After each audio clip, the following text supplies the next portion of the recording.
Oi pessoal, espero que esteja todo mundo bem. Enfim, vamos seguir aqui com com o nosso trabalho, né? Como eu falei lá no Moodle, eu gostei bastante das primeiras tarefas, acho que está indo bem. Vocês estão pegando as ideias e estão fazendo bons textos.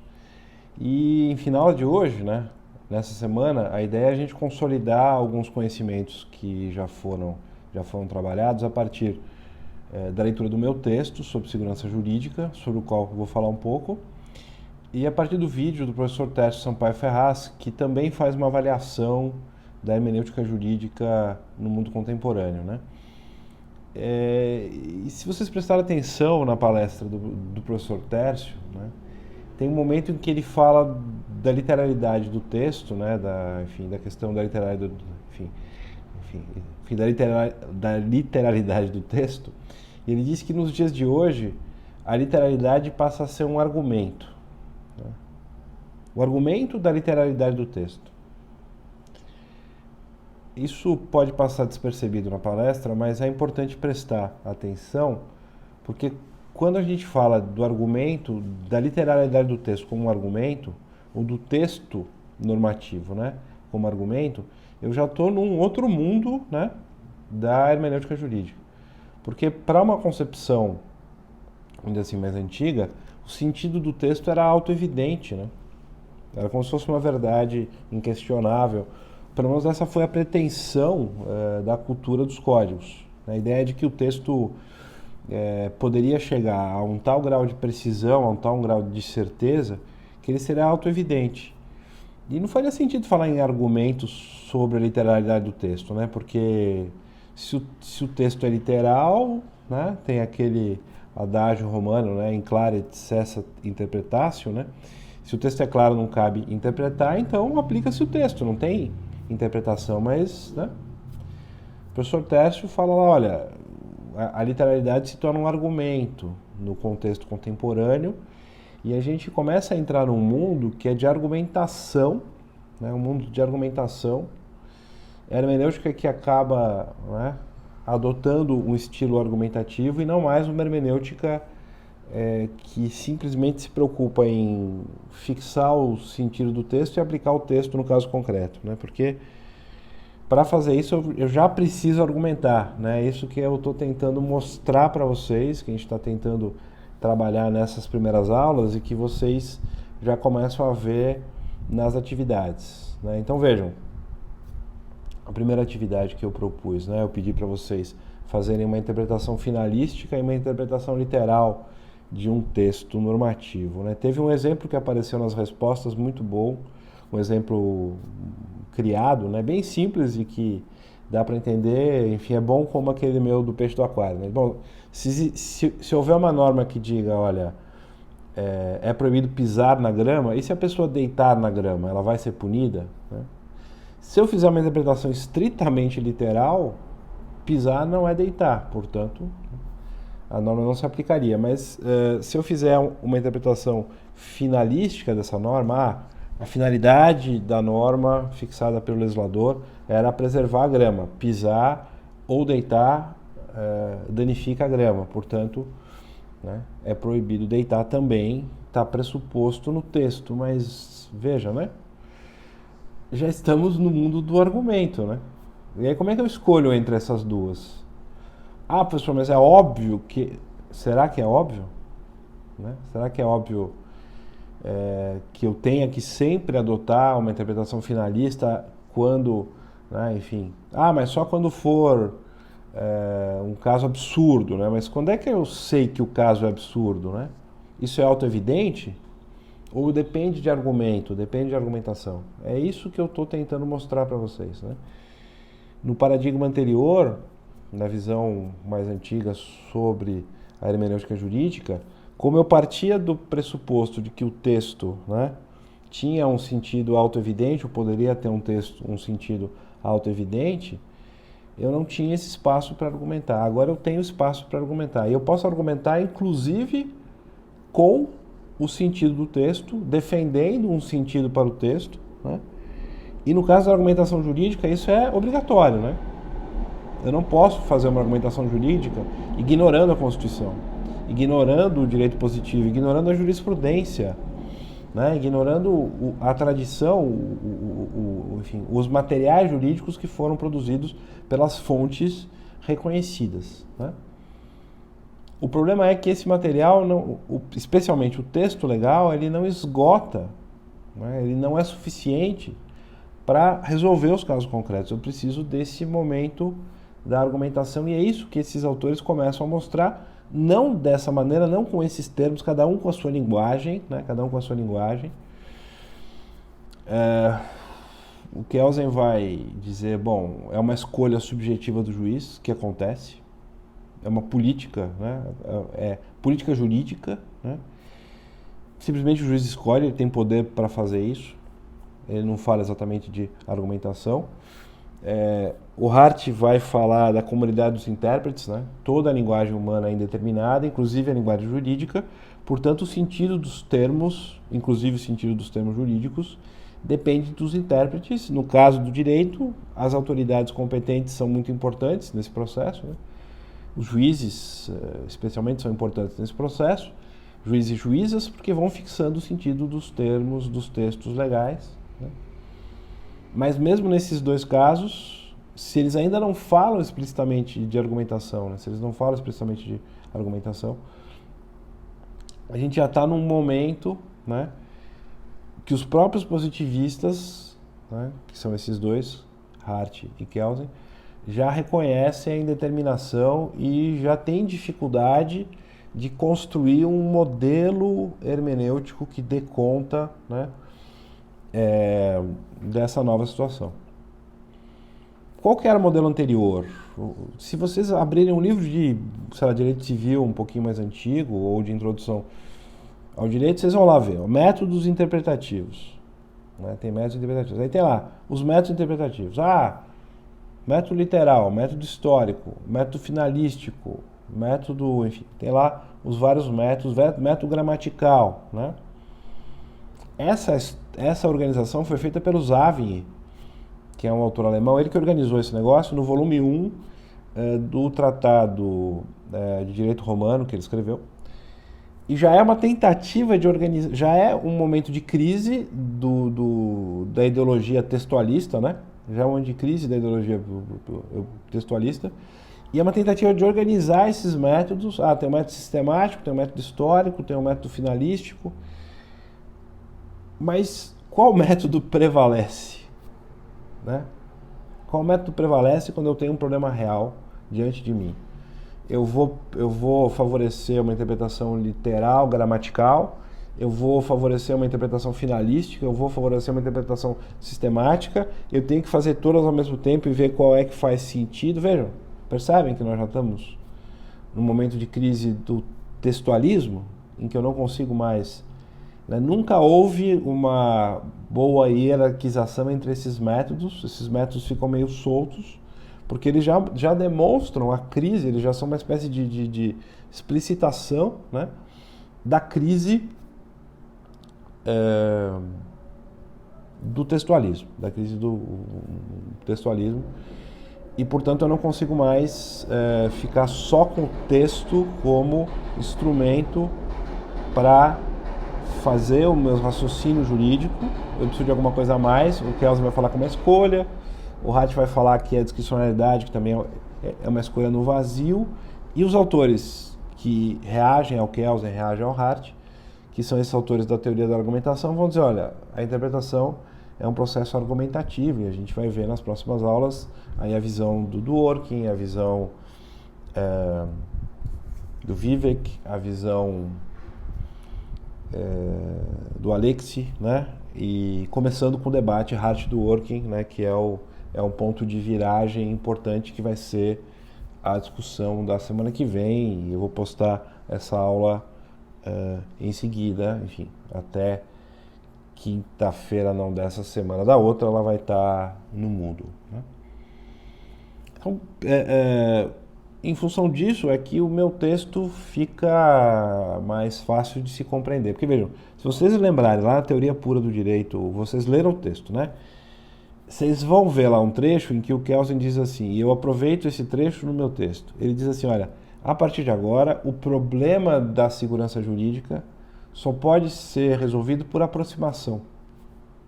Eu não tenho mais a possibilidade de oferecer segurança jurídica como eu oferecia antes. Então, a segurança jurídica só é atingível por aproximação, porque existe sempre um espaço de indeterminação no direito.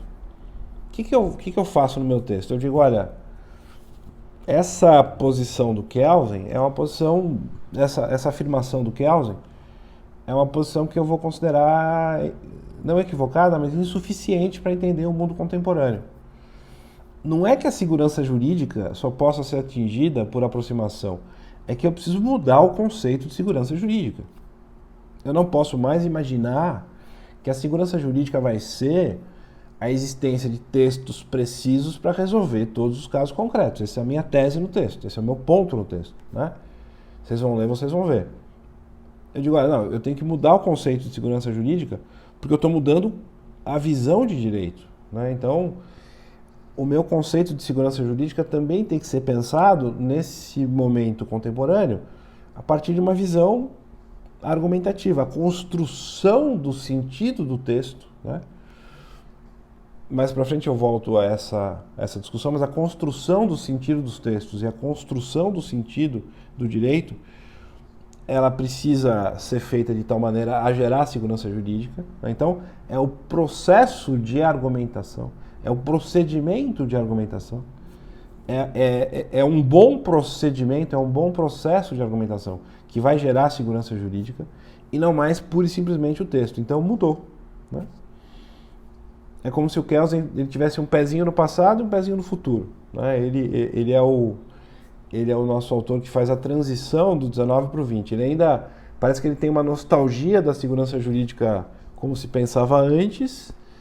Ele tem uma saudade do que nunca existiu, digamos assim, né? Porque também, eu já falei isso, né, pessoal? Vocês podem ler lá no Norberto Bobbio. Mesmo no paradigma anterior, né, tinha muita discussão sobre se de fato o texto era capaz de fazer, de oferecer segurança jurídica, né?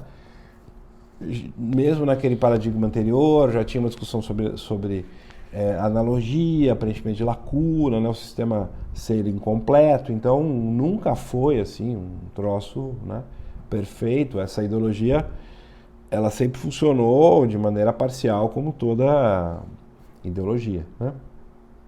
Mas, de qualquer maneira, para mim, o Kelsen é esse autor genial que tem um pé no passado. Então, quando ele diz isso, olha, a segurança jurídica só é possível de ser efetivada aproximativamente, eu acho que ele está mostrando que ele tem um pedaço do coração dele lá no século XIX, mas ele reconhece que a situação mudou e é necessário, então, pensar a segurança jurídica aliás, o pensamento jurídico de uma outra maneira, né?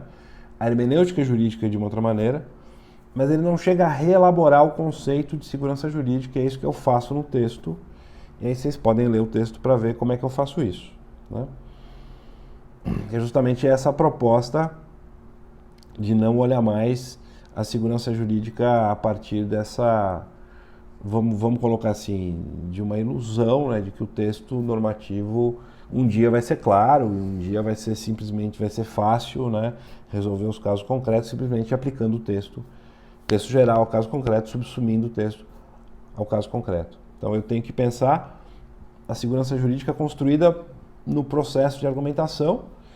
Isso para mim envolve, aí é a minha posição pessoal, vocês podem ler tanto nesse texto quanto no Como Decidem as Cortes, que é um outro livro que eu escrevi, que vai entrar mais para frente no nosso curso. Eu acho que para construir a segurança jurídica no mundo contemporâneo, eu preciso combinar modelos de racionalidade jurídica, modelos hermenêuticos, com constrangimentos institucionais, né?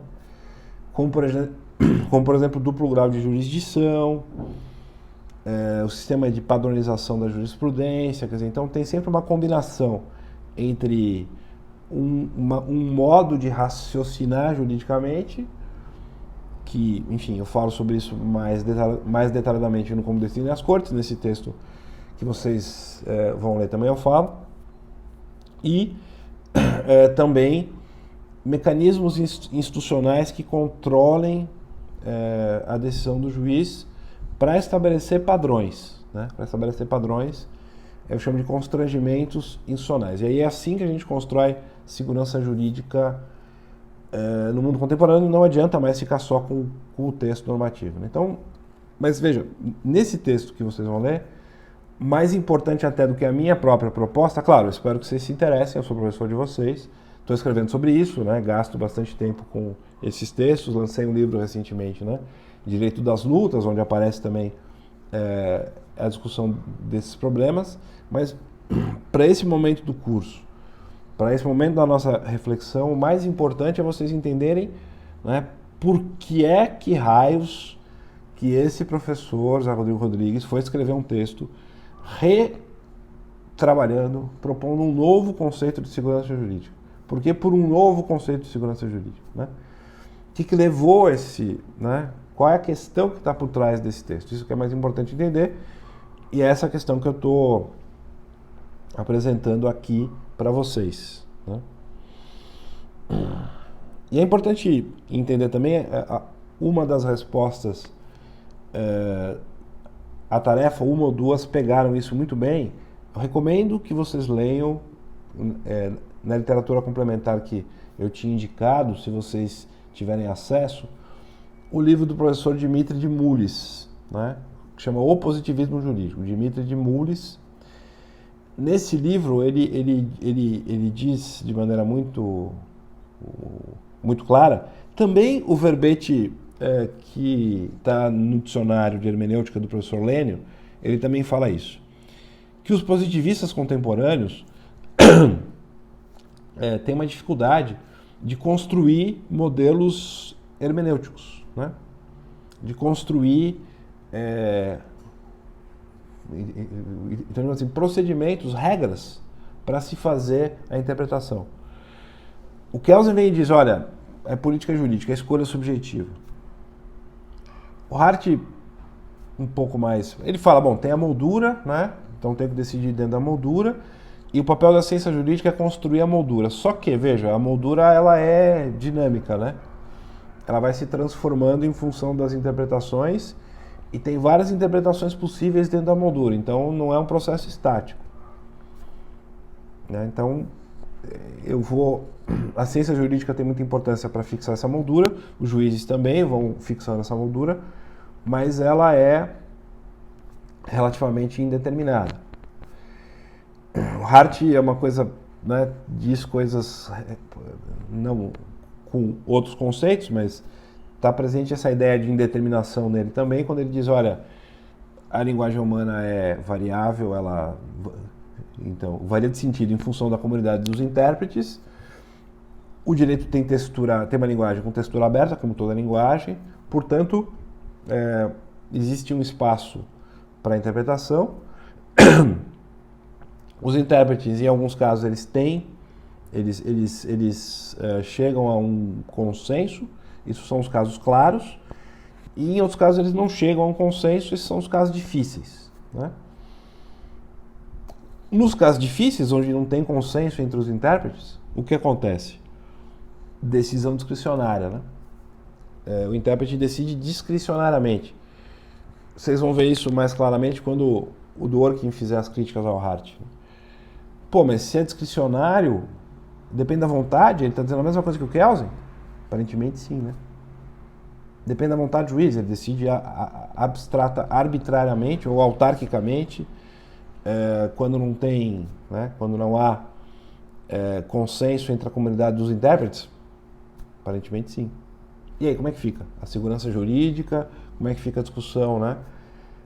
Claro, a gente pode dizer, não, Kelsen não está dizendo que o juiz deve decidir subjetivamente, ele está reconhecendo que não dá para controlar completamente, mas eu tenho possibilidades de controlar, por exemplo, por meio da moldura, que vai ser dinâmica, mas enfim, vai sempre existir ali uma moldura definida pelos intérpretes ou pela ciência jurídica, e Também ele fala em outro livro sobre controle de constitucionalidade que é possível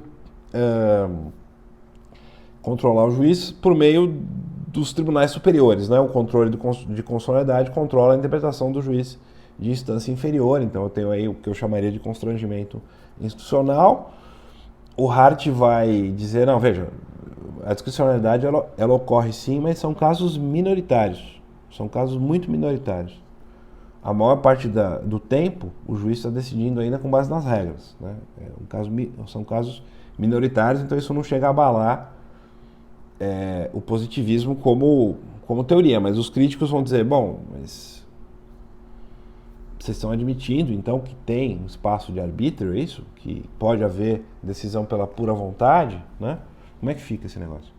Então, esse é um dos problemas dos positivistas, digamos assim, que não tem um método claro de interpretação, não apresentam um conjunto de regras interpretativas, pelo menos essa é a crítica que se faz a vários deles, e os próprios positivistas reconhecem isso, né, que não é muito claro um método interpretativo no positivismo contemporâneo, né? E é um pouco por aí que os autores não positivistas, alguns deles a gente vai ver, né, enfim, Dworkin, Alexis e Vivek, né, que eles propõem, e também o professor Lenin Streck, né, que a gente pode classificar como não positivista nesse sentido, né, do positivismo como a gente concebe, enfim, no mundo contemporâneo, e também não no sentido anterior, né? Então são autores que vão propor aí outros modelos, e eu também estou nesse meio, né, outras maneiras de olhar a interpretação, ou tentam construir, né, estão tentando construir um certo modelo de interpretação, tá? Então, vamos usar essa semana para consolidar esses conhecimentos. Assistam o vídeo do professor Tércio e leiam o meu texto, assistam esse vídeo, claro, né? E aí a gente pode passar para o próximo momento, que aí já é ver a crítica ao positivismo contemporâneo feita pelo Dworkin, e depois a alternativa que ele vai apresentar, e aí a alternativa do Vivek, a alternativa do Alexis em seguida, tá? Então esse é o andamento da carruagem para as próximas aulas, tá bom? Espero que esteja todo mundo bem aí de novo. Vamos seguir trabalhando aqui, né? Enfim, nesse ambiente online, né? Importante manter a concentração, né, aqui, então assim, não fica checando e-mail, tá? Tenta concentrar aqui no vídeo, para de olhar a foto da coleguinha no Instagram ou do coleguinha para ver se ele é bonito, tá? O pessoal é bonito mesmo, né? Mas, né, estamos na quarentena, não vamos nem pensar nisso, né? Vamos nos segurar.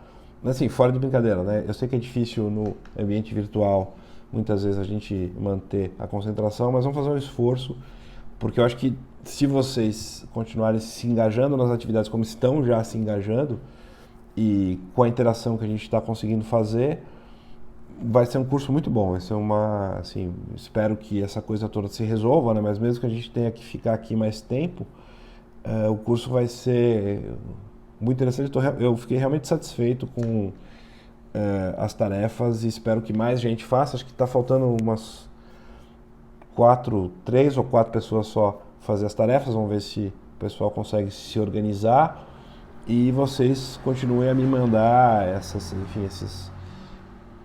reações, né, aos textos e aos exercícios que eu estou pedindo, porque aí a gente consegue de fato trabalhar, eu consigo trabalhar com vocês e gravar esses vídeos específicos, né, para ir sanando eventuais dúvidas, tá bom?